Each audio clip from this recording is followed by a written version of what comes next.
telekomunikasi di Indonesia. Untuk yang pertama saya ingin bertanya dulu kepada Bapak Profesor Henry Subiakto, staf ahli Menteri Komunikasi dan Informatika. Pak Henry, ini kan secara jelas 7,2 triliun dari anggaran 9 triliun, atau bahkan tadi disebut oleh Pak Fajrul sebenarnya totalnya 12,1 triliun.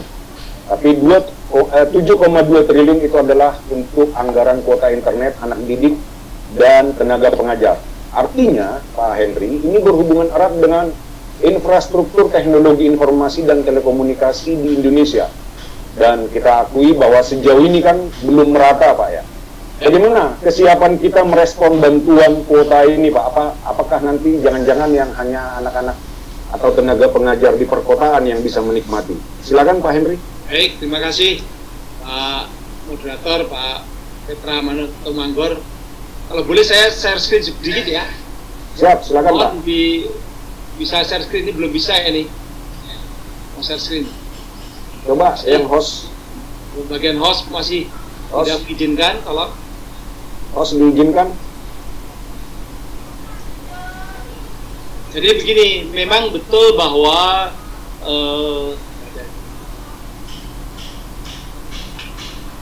jadi memang betul bahwa di Indonesia kalau kita bicara mengenai infrastruktur telekomunikasi yang katakanlah yang sudah bisa menggunakan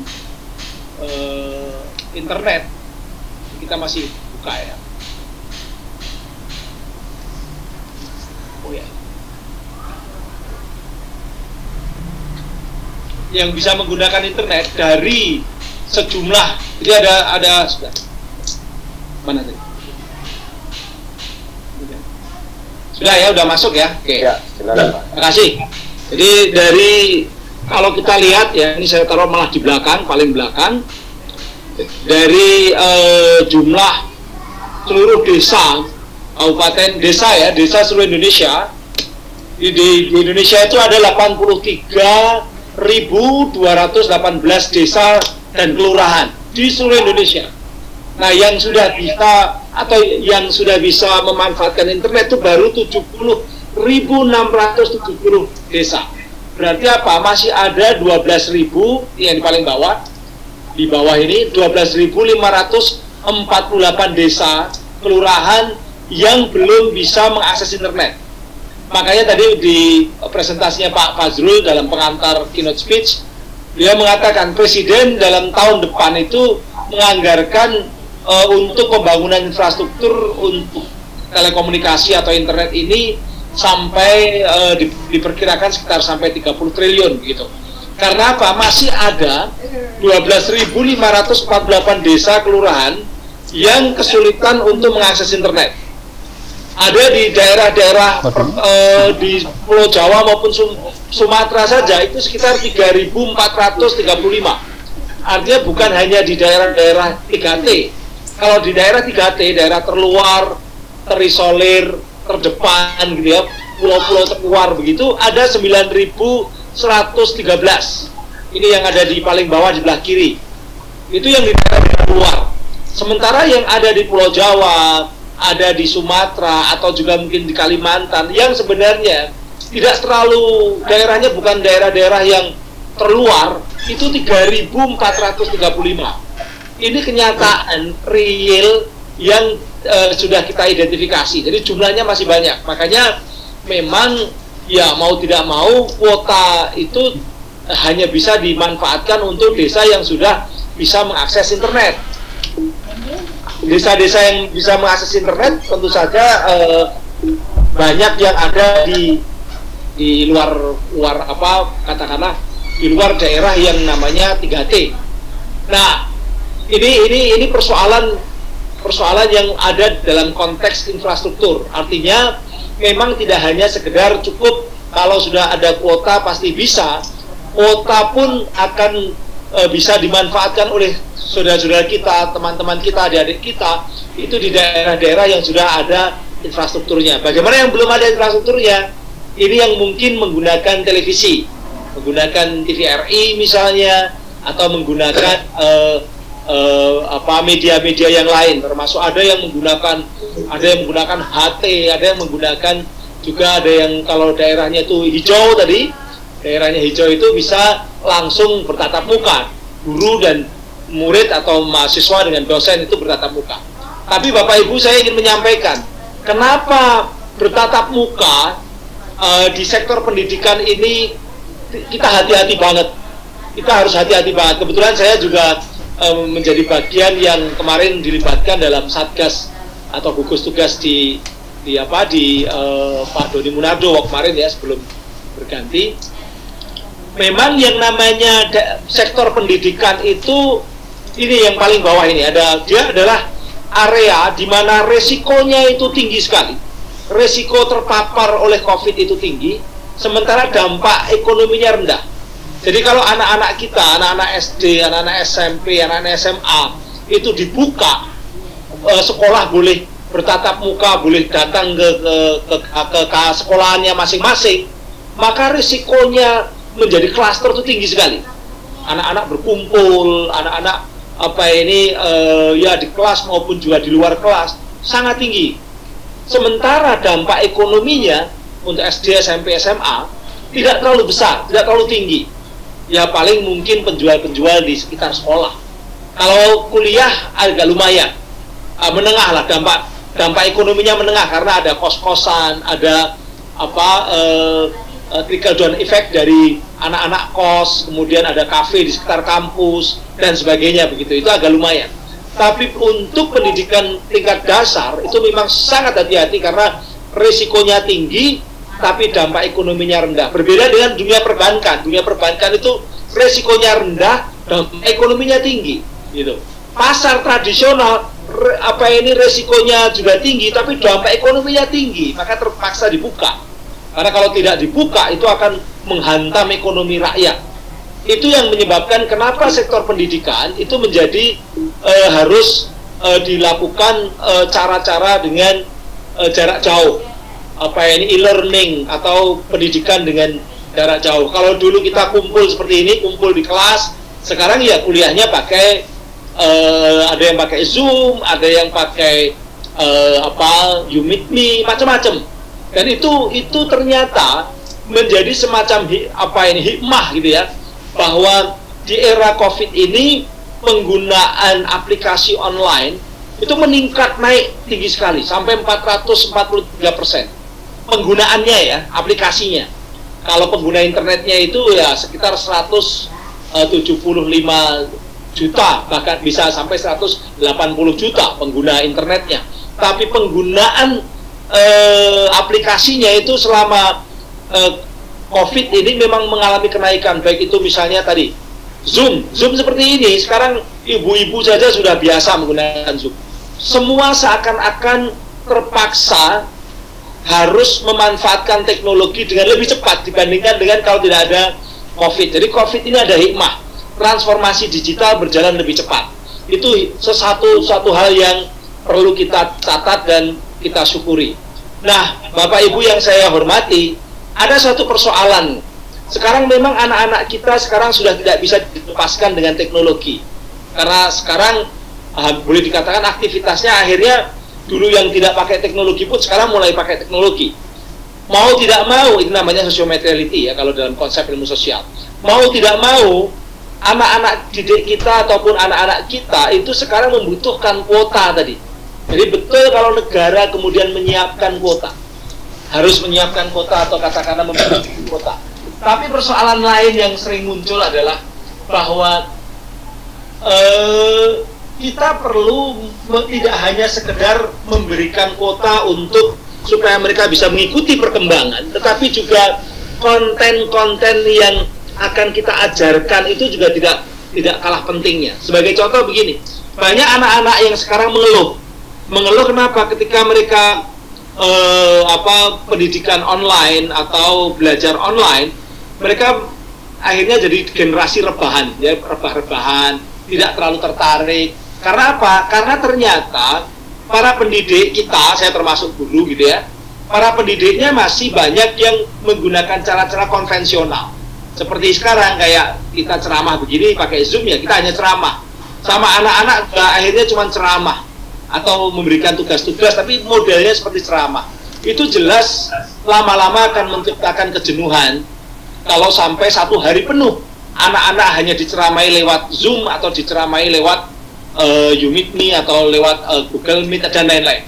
Nah, ini memerlukan suatu katakanlah kreativitas di kalangan dosen, di kalangan mahasiswa, di kalangan dosen, di kalangan guru. Untuk apa? Untuk bahwa yang namanya penggunaan internet itu tidak sekedar untuk memindahkan ceramahnya ke teknologi, tapi betul-betul memanfaatkan teknologi itu dengan seoptimal mungkin. Jadi harus ada metode pendidikan baru yang cocok untuk dengan pemanfaatan teknologi. Itu yang ingin saya sampaikan. Sehingga istilah merdeka belajar itu betul-betul terjadi.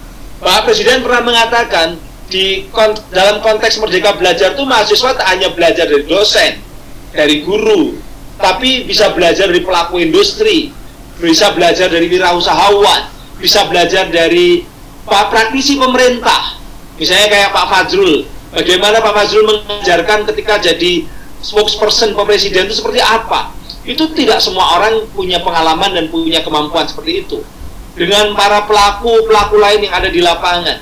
Supaya apa? Supaya mahasiswa, pelajar itu bisa menangkap hal-hal yang tidak hanya dari buku dan hanya dari pemikiran para guru, tapi juga dari orang-orang yang punya pengalaman, termasuk menangkap perubahan yang dipicu oleh perubahan teknologi. Ini yang perlu dilakukan, sehingga tidak hanya sekedar belajar dari buku, karena sekarang karena perkembangan yang sangat cepat, belum sempat ditulis di buku, realitasnya sudah berubah. Ini yang sering kali terjadi. Maka memang perlu ada katakanlah kalau pendidikan online itu ada upaya-upaya kolaboratif.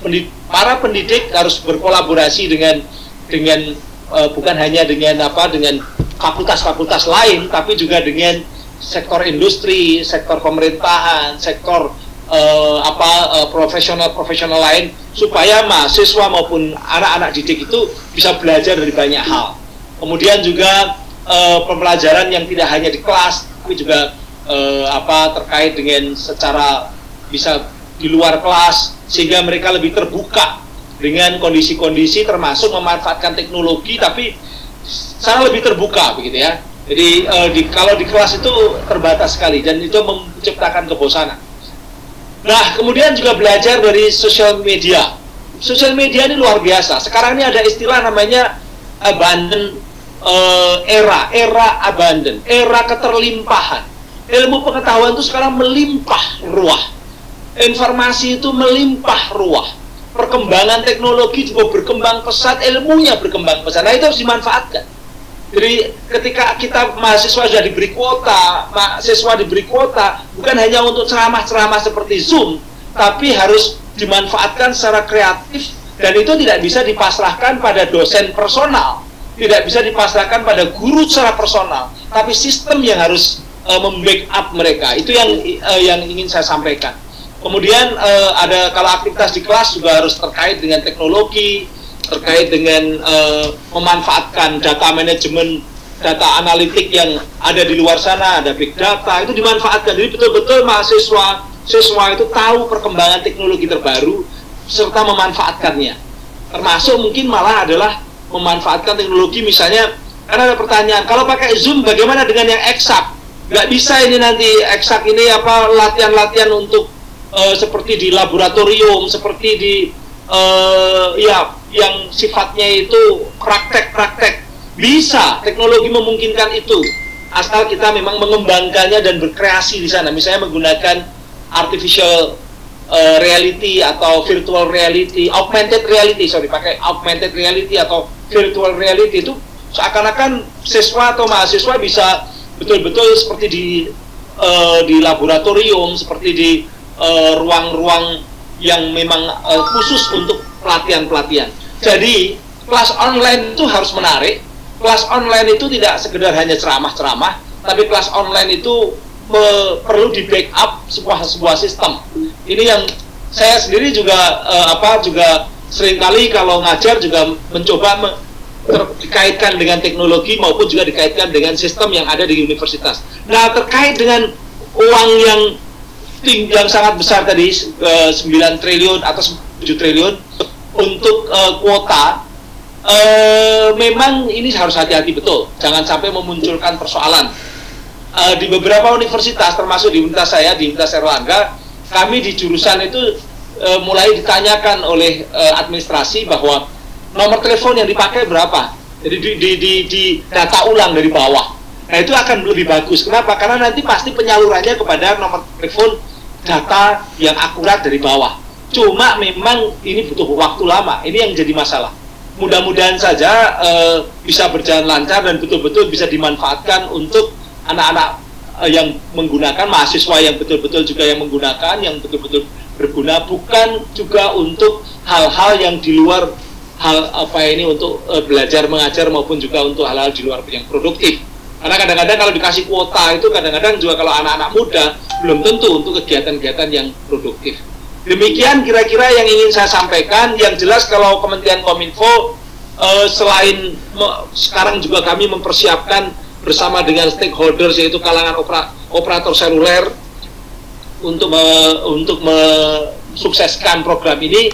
Yang tidak kalah pentingnya, kami sekarang menggenjot literasi, yaitu budaya keamanan informasi. Kenapa?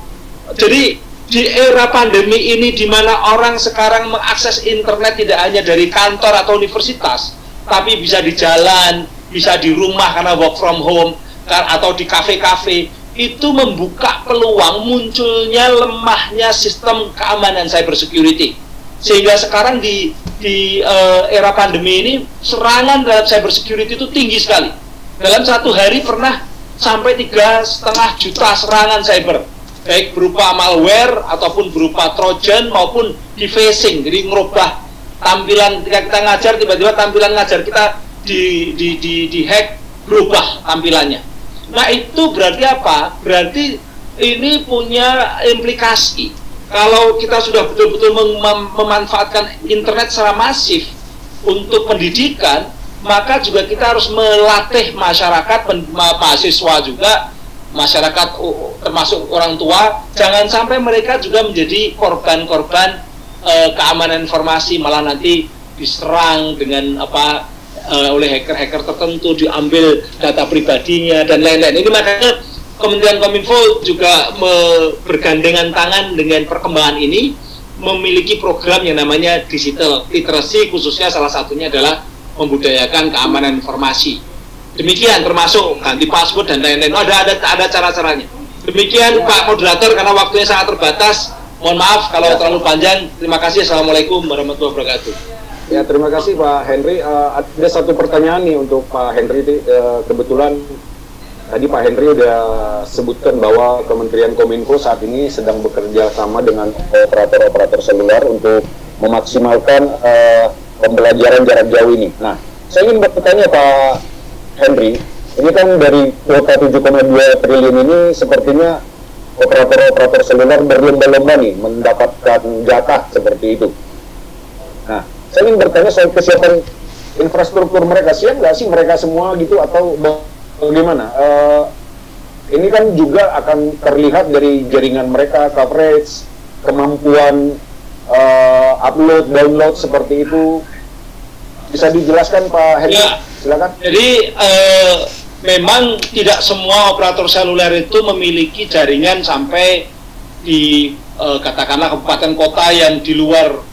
Misalnya kalau di Pulau Jawa itu tidak semuanya mereka punya jaringan yang sampai ke kabupaten kota.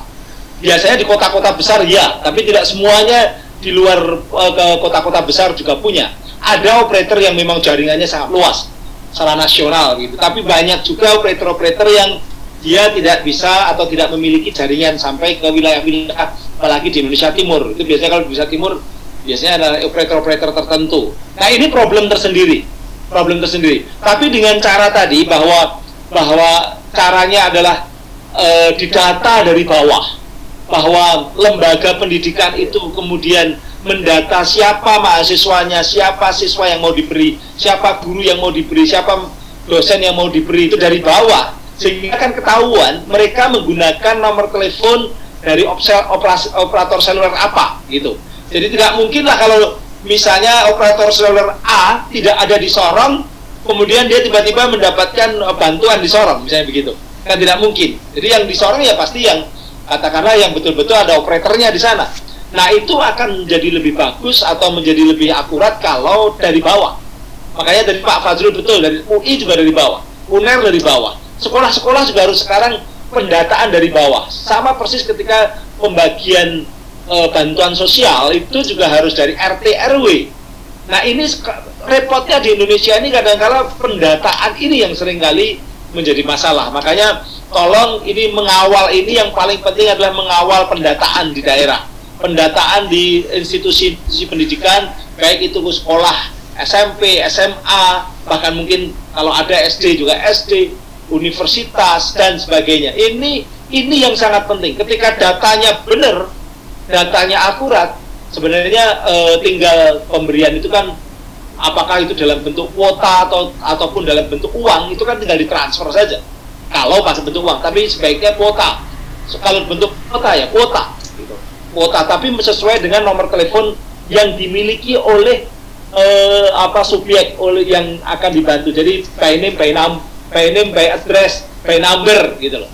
Jangan sampai gelondongan. Ini nggak bisa gelondongan, harus ada by name, by number, by address. Terima kasih. Ya, terima kasih Pak Nizam untuk keterangannya. Mungkin Pak Henry, mohon maaf. Pak Henry, terima kasih untuk keterangannya. Mungkin jika masih ada waktu, masih berkenan Pak Henry untuk bisa, mungkin nanti masih ada pertanyaan mungkin dari beberapa peserta, jika masih berkenan. Untuk sementara saya beralih ke